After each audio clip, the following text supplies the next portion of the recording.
Hey human, welcome back to Everyday Affirmations with me, Blaine Katona.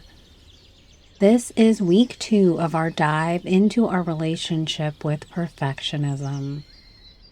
We are reading The Little Prince this month, and if you are just joining us, welcome. I am so glad you are here. But I would suggest that you pause here and go back to episode 1 because it will give you more context about the books we are reading and its characters, as well as some questions to sit with to help deepen your own awareness.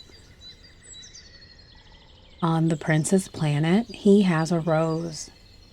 And for the last few weeks, I have been thinking a lot about the rose because I think that while I see myself in a few of the characters, this one is most like me, and not just because I am a rising Libra. The rose spends a lot of time telling the prince that she is just fine, that nothing bothers her, and doesn't really need the care, attention, and protection, while absolutely needing the care, attention, and protection. Before the prince leaves, I think she does her best to say how she feels, that she was foolish and that she loves him. But then she follows it up with telling him to leave and that she hopes that he will be happy. I recognize this pattern within myself.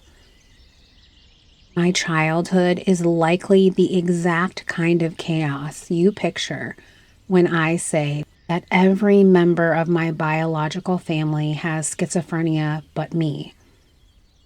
My father and brother were paranoid schizophrenics, and their expression of that was much harder to be in relationship with than it was with my mother, although it was hard maintaining my relationship with her too. Growing up like that, I sensed it all. The highs, the lows, and what could be witnessed by the collective senses and what couldn't. There wasn't room for what I needed as a child, not maliciously, but functionally. And the consequences of that was that I took it all to mean not to ask for things and to make sure others were taken care of first because everyone else's needs seemed to be more pressing. So to make my needs last by necessity. Intellectually, my mother was the smartest person I have ever known, genuinely. She was sometimes single, sometimes married, raising 2 Black children in mostly white towns in the Midwest in the 1980s, carrying schizophrenia, her own wounds, and her own unrealized potential just sitting out of reach for her. I believe now that what she wanted was the best for me. That realization did not come easily. It took me being a mother myself and a lot of time. Even still, her wanting the best for me was so deeply human. And at the same time, the way that want translated into action looked nothing like what most mothers would intend. She reminded me often of her brilliance, I think because the world didn't reflect it back to her in a way she recognized. She would tell me how she was young when she graduated and she went on to college to study linguistics and became a polyglot. And later on, I was able to witness her starting her own businesses. As the firstborn and only daughter, she expected nothing less than excellence, without exception. She would remind me that she never wanted to have children and that the least my brother and I could do was to be perfect as a kind of thank you for her giving us life. Understandably so, given my home life, achieving academic excellence felt so beyond me. I didn't get in trouble at school, but my grades never made her happy. Report cards reminded her of my perceived failure, and I would stand there absorbing the distance between what I had done and what she needed me to be. As a child, my brain did not conclude that my mother was in pain and mentally unwell, I concluded that I was the problem and that if I could just get it right, something would shift. She would see me. It would be enough and she would finally love me. It never worked. Over time, I got more and more angry, and I decided I was never going to be like her. I was not going to need things the way she needed things. I was not going to make someone feel the way she made me feel. I was not going to be that exposed, that demanding, that much, or that messy. So I learned to arrange myself. Arranging yourself for others works beautifully for a while.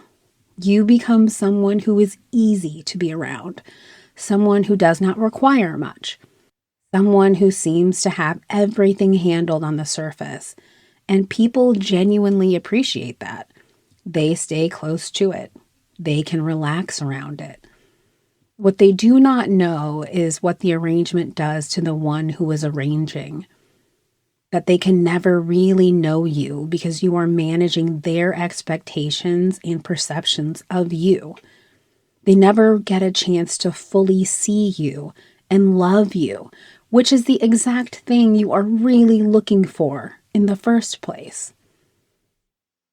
I don't think the rose is necessarily performing vanity, although I think it's easy to think that. I think what she is really trying to ask for is safety, protection, and love. Every I don't need, or I am fine, or it's okay, is really just a bid for please love me and just don't leave. But you cannot hold yourself just right indefinitely. Needs find their way out, sometimes as a sudden sharpness that surprises even you. And then the arrangement tightens again. And you wonder why the gap between you and the people you love keeps getting wider. My needs would come out as emotional outbursts that would seem uncharacteristic for me at first.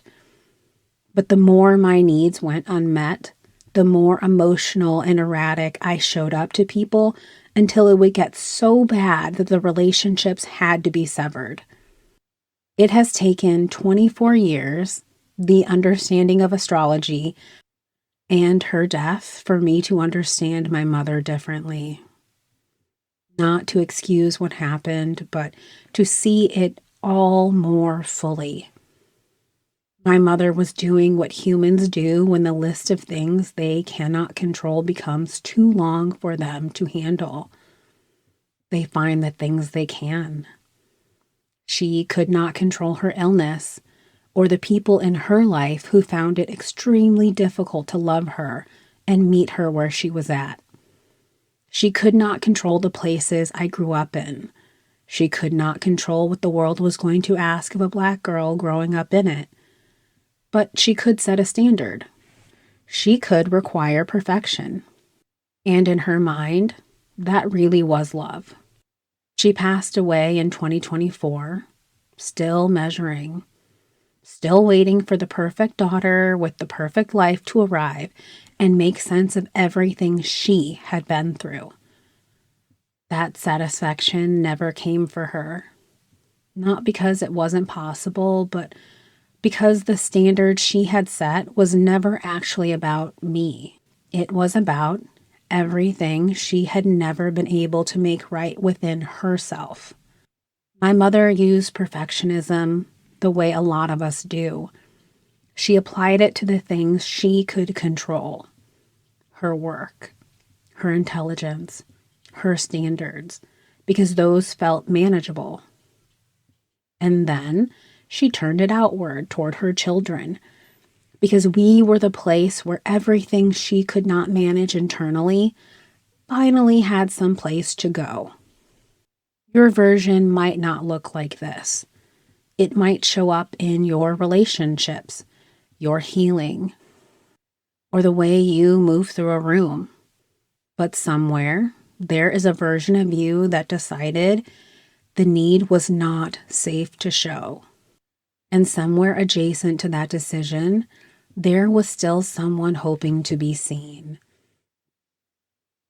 This week, we are going to look at the origin of your arrangement.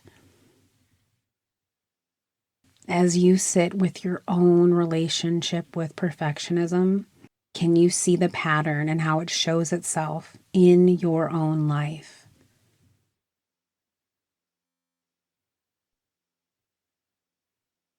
Does it show up in your work, your relationship with yourself, your relationship with others?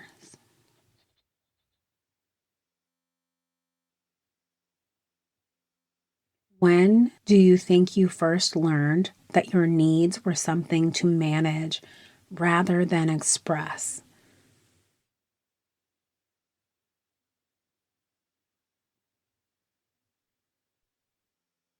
With all of this in mind, as we begin to shift our relationship with perfectionism, let's put this into practice. So, let's take a big, deep breath in. Quiet the mind.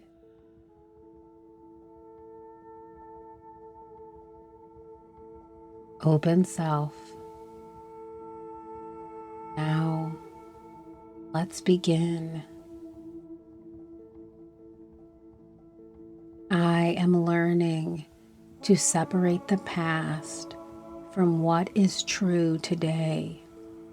I am learning to separate the past from what is true today.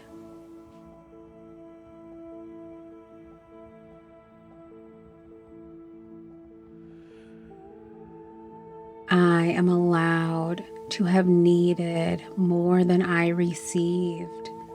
I'm allowed to have needed more than I received.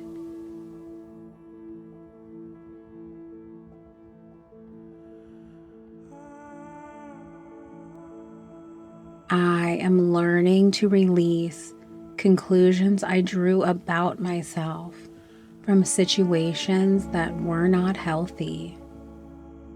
I am learning to release conclusions I drew about myself from situations that were not healthy.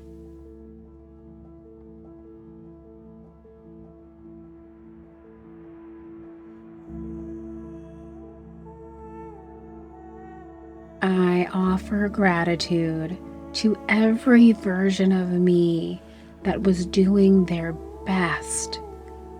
I offer gratitude to every version of me that was doing their best.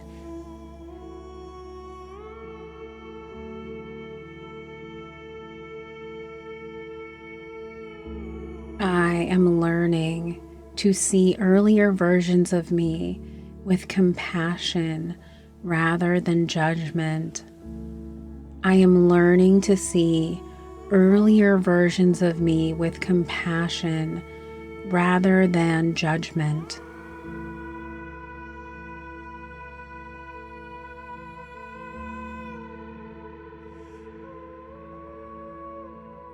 I am grateful for how much I care. I am grateful for how much I care.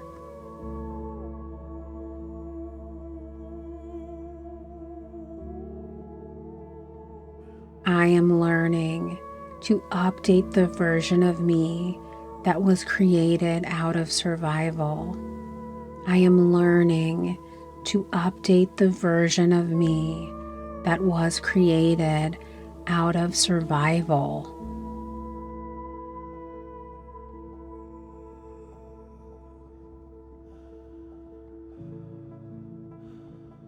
I am allowed to be the one who decides what is true about me now.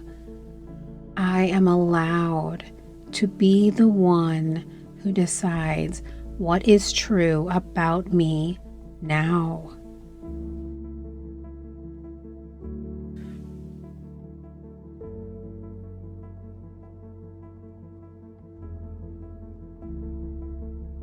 I am learning to trust the choices that I make. I am learning to trust the choices that I make.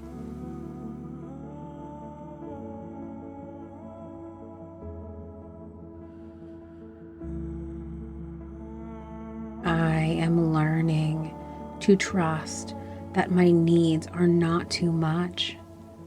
I am learning to trust that my needs are not too much.